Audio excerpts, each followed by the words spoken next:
listeners, to the Mindful Living podcast with your host Sana, where we slow down to ask the deeper, meaningful questions that shape our bodies, our minds, and our futures. Now, have you ever been told that your illness is just your genetics? Or that chronic disease is something you'll just have to manage forever?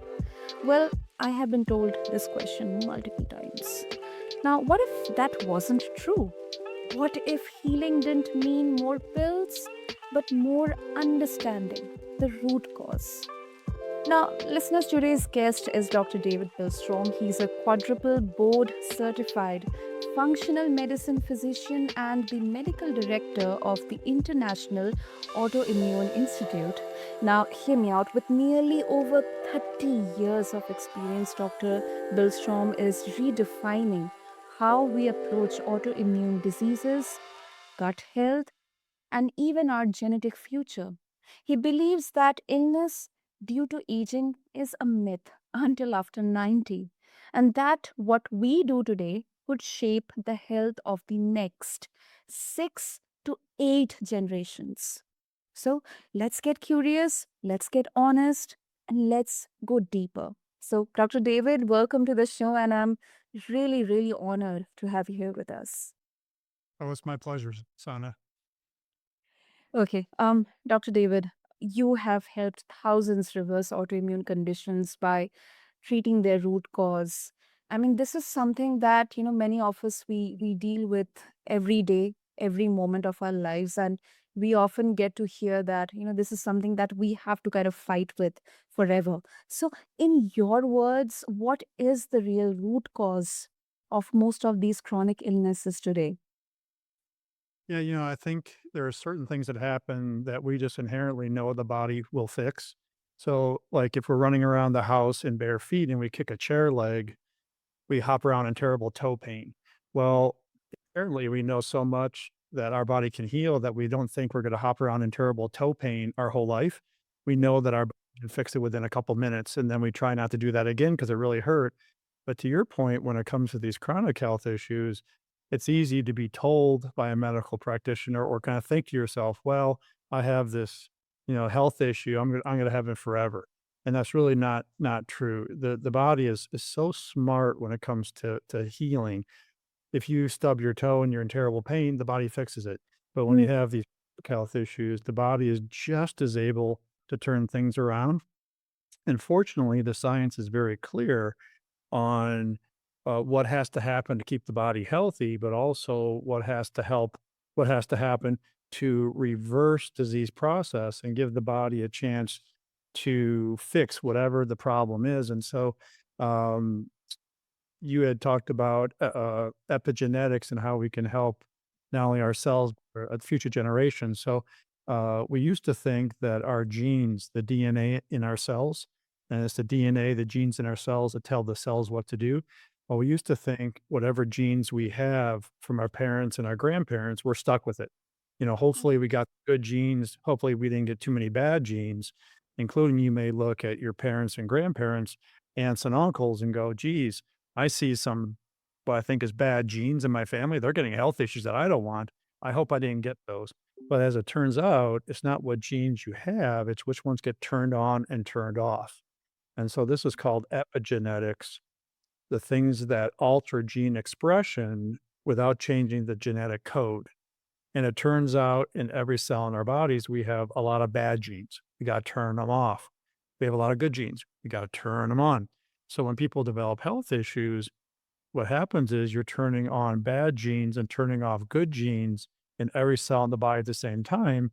And then you start getting one health problem, and then a second, and a third, and a fourth, and beyond that. And so anything that will throw the body off tends to throw off epigenetics, but then also the things that we can do to improve our health and reverse chronic disease. Some of the most powerful things that we can do to fix it work through epigenetics. They're actually turning on and off genes in every cell in our body. And there are some very specific things that tend to alter the health of the body that we need to fix. And so one thing that people miss is infections. Now, Mhm. infections that are obvious infections. So, like if we get a cold or a flu, we might get a high fever, we might get chills, and we say, "Oh, I know I have an infection." Uh, Malaria, you know when you get malaria. Um, Other bad bugs, other infections that get into the body and they hide from the immune system. And so you don't see the fever, you don't see the chills, you don't see the obvious signs of an infection. And then infection over time just kind of creates this chronic smoldering inflammation that just builds over time. And then you start getting all this inflammation, you start getting health issues. So the classic ones that do that are things like all the tick-borne diseases, but also things like herpes virus 6, Coxsackie virus, the Epstein-Barr virus, chlamydia, not a sexually transmitted chlamydia, but a different bacterial infection. Mycoplasma is a very common one. And those are the ones that get into the bloodstream and start creating problems all over, but also there is almost universally gonna be a bad bug, an infection within our gut that then gut off, and then when the gut gets thrown off, it starts driving a lot of other things that will create this chronic disease like vitamin deficiencies. You start creating hormone imbalances and deficiencies. You start creating toxicity. The gut is ideally the organ of detox, so we gotta poop have bowel movements to get rid of toxins from our body. When the gut's disrupted, we don't get rid of toxins. They actually reactivate and reabsorb back into the bloodstream and then build over time. And you kind of put all these different kind of things together, including inevitably the stress hormone cortisol gets stuck into stress mode. And you start putting all these things together, and then this is what will create every chronic health issue in children and adults. But because we know what causes this, we're in a good position to either prevent it in the first place or reverse the whole process and get rid of the chronic disease. Oh, that is so, so interesting. So interesting. And that really challenges how we have been taught to think about chronic diseases. Um, so you have said, also said that illness because of old age is a myth until someone reaches 90. And I'm really curious because this is a bold statement.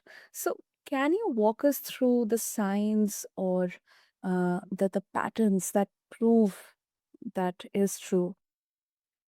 Yeah, so this comes from a lot of the research the last 10, 20 years about longevity, about how human bodies, live and self-correct and fix things, ideally to not just increase lifespan, but increase health span. Because if we're going to live longer, we want to live healthier. And so, I get a lot of people that come in, let's say like in their 20s or their 30s, and they have all these health issues, and they say, I think it's because I'm getting old." And I go, "No, no, no, no, you're not getting old." But then again, I have 50, 60, 70-year-old people come in and say the same thing, "I just think I'm getting old." And I said, "No, the body is too smart to let age start creating health issues, at least until you're 90." Now, truly, the longevity literature tells us that if the human body is allowed to do what it can do, truly, we could live long, healthy lives beyond 100 years of age. So 90, it might be a conservative estimate. So the body is always trying to self-correct, something happens, fixes it, and this is how we stay healthy. But if these underlying mechanisms that will drive chronic disease start rolling along, then the body can't fix things, and then the body gets stuck with health issues. But this is where we go in and we say, "Okay, well, we know why the body might be having a hard time fixing this, whether you're 20, 50, or 80." We put the body in a position, we get rid of kind of what's in the way, and the body goes, "Oh my gosh, thank you so much. Now that you got this thing out of the way that was holding me back from fixing this, well, now I can fix it." And this including I have people in their 80s who maybe have a health issue since they were a child. A classic one that I like to tell is a woman who was 84 and she came in with a lot of health issues. And I'm going through her health history, and one of the things that she had mentioned is that she has tinnitus, ringing in the ear. And I asked her about that, and she said, "Oh, well, I'm just used to it. Yeah, I've had it since I was a 6-year-old child, And, I got other things that are more pressing now. Uh, but then when she came in the next time, we made a few changes. Like we started using this product called pH structured silver solution out of Canada, a nano silver product that kills all the infections that drive chronic health issues. We put her on that right away because we know we got these infections even before the test would come back and tell us exactly which one. It'll get rid of any of them. So then she's back 6 weeks later. We're going over some of her lab work, and I'm asking her, if she's starting to feel any better. And she says, yeah, a little bit here, a little bit there. And then I say, well, what about that tinnitus? What about the ringing in the ears? And she goes, "Oh my gosh. Oh my gosh, it's gone. Oh my gosh, I've had that since I was 6 years old." And I'm thinking to myself, "Yeah, I know because I have it right here in my piece of paper." Um, Mhm. it was a great learning experience for her because, it was like, well, no matter how long something's been there that you don't want, your body's been trying to fix it the whole time. Your body knows how to fix it the whole time, but something was getting in the way. All we did is get that something out of the way enough that she fixed it, even though it'd been there almost 80 years for her. Wow. Wow. That is so, so inspiring. So inspiring. It's so empowering. And it's kind of a bit confronting as well. And I absolutely appreciate the fact that you are addressing our bodies, as a separate entity here, not exactly a foreign entity, but it's kind of a part of our entire composition. That your body is smart, it knows how to heal, but something in there is blocking that process. So I can so much, it's actually very enlightening in a way. It is, and it's really, I think we totally underestimate how good our bodies are at healing, Mhm. especially when we think, well, we have this health problem, the body can't fix it. We're just totally underestimating the power of the body. Yeah. It's kind of the placebo effect. We are just kind of inbred in the mindset that, this is old age, this is a problem, so it's natural. So let's just sit with it. Mhm. Exactly. Okay, and now moving from old age, let's talk about kids. Doctor, you emphasize resetting epigenetics before age 19. This is something I'm so curious to know because this is something I'm not aware. What does that look like in real life? At the dinner table, or in schools, or at the pediatrician's office. Yeah, so epigenetics, which genes get turned on and turned off, gets passed down from generation to generation. And if somebody has had a health problem, a trauma, uh, uh, like adverse childhood events, things like divorce, separation, substance abuse, somebody getting thrown in jail, verbal, physical abuse, sexual abuse, trauma, those are the kind of things that turn, bad genes on and good genes off. But even as an adult, we have trauma that's gonna flip epigenetics, but we have vitamin deficiencies, we have infections, it all flips the genes the wrong way. Well, the epigenetics gets passed down from generation to generation, and so this is where you hear things like generational trauma, Yeah. where past generations impacts negatively the health of the, current and future generations. And so in a perfect world, you like to optimize epigenetics before conception, before a child is conceived. Because that way, when you optimize epigenetics and the man and the woman, you're helping them, but then they get to pass on cleaner genes, not just to their own child, but to the next 6 to 8 generations. The corollary is we're the product of the previous 6 to 8 generations, and if something happened and they didn't optimize their epigenetics before they had children, we're suffering because of that.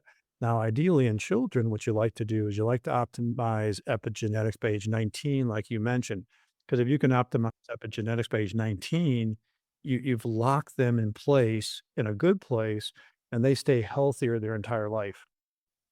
And if they have children after age 19, well, then they get a chance to pass on those cleaner genes to the next 6 to 8 generations, and those generations are gonna be healthier because of what, was done when that person was a child. Mm. Wow.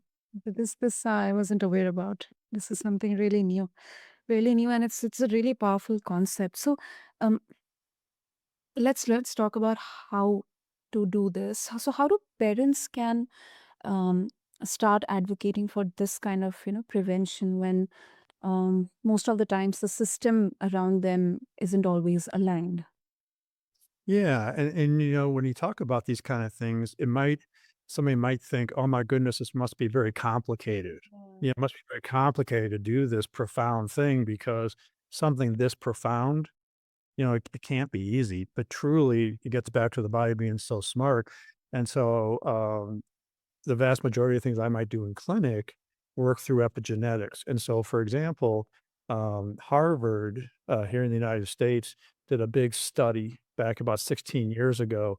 There have been two previous studies. The second one was done in India, and the initial two studies suggested that perhaps meditation works through epigenetics. Well, Harvard heard about the study, the second one that was done in India, and they said, "Well, let's look at this really closely." Mhm. Did our best research, and what we're gonna do is we're gonna see if this is actually true, that meditation works through epigenetics. It flips genes the right way and all this, and so what they did is they took this large group of people that had been doing some kind of relaxation, something every day for between 3 and 27 years. So things like meditation, yoga, deep breathing exercises, tai chi, qigong, repetitive prayer, progressive muscle relaxation, all these different sort of relaxation techniques. And then they had another group had never done this stuff. And what they looked at is their epigenetics, which genes get turned on and turned off between the two groups. Well, what they found was there was about 2,000 genes that were turned on and off differently between the two groups. And they said, "Oh my gosh, that's fantastic." Okay, so now what we're going to do is we're going to take this group who's never meditated and we're going to teach them how to meditate. And we're gonna ask them to meditate 30 minutes a day, 5 days a week for 8 weeks, and then we're gonna recheck their epigenetics and see if any genes change for them to match the long-term meditators. Well, after 8 weeks when they retested them, they go, "Oh my goodness, of the 2,000 genes that were expressed differently between the 2 groups before we taught the new meditators how to meditate, now 400 genes in the new meditators have flipped to match the long-term meditators." And they say, "Oh my gosh, that is so cool. What did those genes do?" Well, those are the genes that code for inflammation.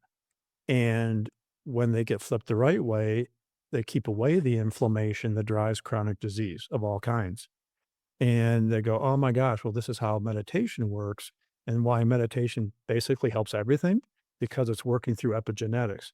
Now, the two previous studies suggested this. There's already data out there that acupuncture works the same way. So people maybe weren't very surprised that they found this, even though the more traditional allopathic, not familiar with this kind of stuff, were quite surprised. But I think one of the big take home messages was they only asked them to do this for 8 weeks. It wasn't like you had to do this for 5 years to get the benefit. But also, here's Harvard that asked these people to do 30 minutes a day, 5 days a week for 8 weeks. Well, on average, the people only did it 15 minutes a day, 3 days a week for the 8 weeks. And so not only does this change happen very rapidly, within 8 weeks, but you don't even need to be perfect. Just a little bit of this stuff, oh my gosh, what a huge impact on the body. And so when we're fixing things also, the body inherently makes things that work through epigenetics. And so, for example, a lot of people hear about the good bacteria in the gut, how Mhm. the good bacteria, bad bacteria, that intestinal microbiome is so important. Well, for example, the good bacteria are supposed to make things called short chain fatty acids. One of the most important ones called butyrate, butyrate. Well, butyrate comes in a capsule. We use it all the time because butyrate almost exclusively works through epigenetics. Whether we give it to them as a capsule or the good bacteria make it. Now, because part of the reason people get not feeling well is because their gut gets disrupted, the intestinal microbiome gets disrupted. But here's butyrate that almost exclusively works through epigenetics. So it prevents and kills cancer cells 5 different ways. It's great for the lungs, great for the brain, great for the eyes. We actually can use things as supplements that work through epigenetics, at least until the body can make it on its own. there's a really important thing we use a lot therapeutically called TUDCA, TUDCA. Uh, it's short for ur, taurourso deoxycholic acid. Is supposed to be made by the liver. Well, one of the ways that TUDCA works is through epigenetics. And so the liver's supposed to make this TUDCA to keep everything great epigenetically. Well, we can use it as a capsule epigenetically, fix the whole system, and then the liver makes TUDCA all by itself, and then you maintain this good epigenetics long term. And so these are the kind of things that, ideally the body's supposed to be doing on its own, but that something gets in the way. We figure out what that something is, like maybe the liver can't make enough TUDCA. Maybe the good bacteria have been disrupted, maybe because of antibiotics or stress or a lot of medicines. Well, it can't make the butyrate. Well, we can give you the butyrate. Well, now the body's fixed. It makes its own butyrate. It makes its own TUDCA. It's flipping genes all by itself. But this is where, once you get the epigenetics in a good place and a person feels a lot better, well, then the body just keeps it going all by itself. And this is where you lock people in place, such as when before somebody's 19, you lock them in place and now the body just does it all by itself and you stay healthy long term. Mhm. That is such an interesting study, Dr. David. And I mean, really, really interesting. And I guess this scientifically removes that, huge misconception around functional medicine or, this wellness hacks that people call that, um, uh, I mean, the world is more practical and it cannot be like your body cannot be like healed by itself or something like meditation or mindfulness or all those kinds of modalities. So this is really a scientific, this gives definitely such a practical and scientific outlook to this. So thanks Yeah. for And sharing. that's and that's what's wonderful about the science. There's been such an explosion of medical knowledge the last 20 years. Mhm. And when you talk about a lot of these kind of things, people maybe just think, well, there's probably not any scientific data to talk about that. There is thousands of articles about anything you can imagine. There's so much data. It's just that people don't know the science, but the science is there. And if somebody says, oh, there's no science to back that up, they just haven't done their homework because it's out there for sure. Yeah, that's true. That's true. That's bold. Oh, great, great, Dr. David. So before we wrap up, a bit of a flip side, perspective I would like to keep. Um, so there's a growing awareness about healing, but then also growing fatigue. Supplements, protocols, and diets. This diet and that diet. I always keep on learning about different kinds of diets. How do we avoid replacing one rigid medical model with another, quote unquote wellness dogma? Well, when it comes to what I'm talking about, you kind of look at it, it always takes more to get good than to stay good. So if you're trying to take somebody who's really not very healthy, uh, it's going to take some changes, right? But once your body is healed and fixed, it's so much easier to stay healthy. So you may say, well, here's, you know, 5, 7 different supplements I need to take every day as I'm trying to fix all this. Well, once you get healed and your body takes over and does all the work, you might only need 2 because now the body's doing all the work. You don't need so much help from the outside. I'm going to make these nutritional changes. I'm going to do the best I can. Well, it takes more to get good than to stay good. So once you do get good, you don't have to be nearly as rigid on how you eat because your body's taking over and doing all the work. So things like foods, where there's certain foods that can create inflammation, delayed sensitivity reactions. Well, you get rid of those foods that are identified on a specific way of testing, a little finger prick test. You say, okay, these foods are creating inflammation days or weeks after I consume them, maybe even months after I consume them. But now I know which ones they are. I'm going to get rid of them temporarily.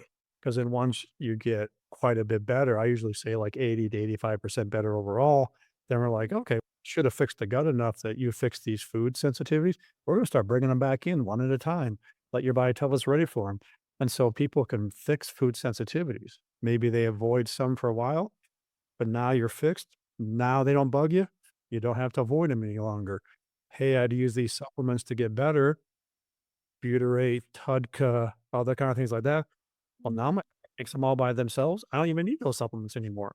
And so if you really get at the root cause, you really don't need to do a lot to stay healthy. You need to do more to get healthy. But once you get healthy, you don't have to do nearly as much to stay healthy. It's a lot easier. Now, if you don't really fix these really important root causes, you may need to be perfect in all these areas because your body hasn't really taken over yet. You got to use all this other stuff instead. But if you actually get at the root cause and get the body to heal, well, then it takes over and does most of the work all by itself. That totally makes sense. Great, Dr. David. So, if our listeners would like to get in touch with you and get some of these golden nuggets discussed today about our beautiful, bodies full of wisdom, what will be the best way to do that? Well, thank you. Yeah, my website is drdavidbilstrom.com. And uh, we love to teach people this and we want everybody to know this. So we actually have courses and classes for medical people, for non-medical people. We have blog posts, wellness Wednesdays, emails. We really want everybody to know this information. And if you know why you might not be feeling well, you're in a great place to fix it, even all by yourself. Superb. I'll make sure to have all the links mentioned in the show notes. And Dr. David, thank you so much for reminding us that that our bodies are not broken machines. They are ecosystems. They are like biome. And with the right understanding and information and addressing the root cause, even generations of dis-ease can begin to reverse. So thank you so much. Thank you for having me. So, listeners, I hope that and I love to say this from today's conversation that your health story isn't over, and maybe, just maybe, it's only the beginning. Until next time, stay mindful, stay curious, and keep living with intention. To connect with Dr. David Bilstrom and to get access to his resources, just refer to the show notes along with this episode on your favorite podcast platform. And until then, this is your host Sana signing off from The Mindful Living. Thank you.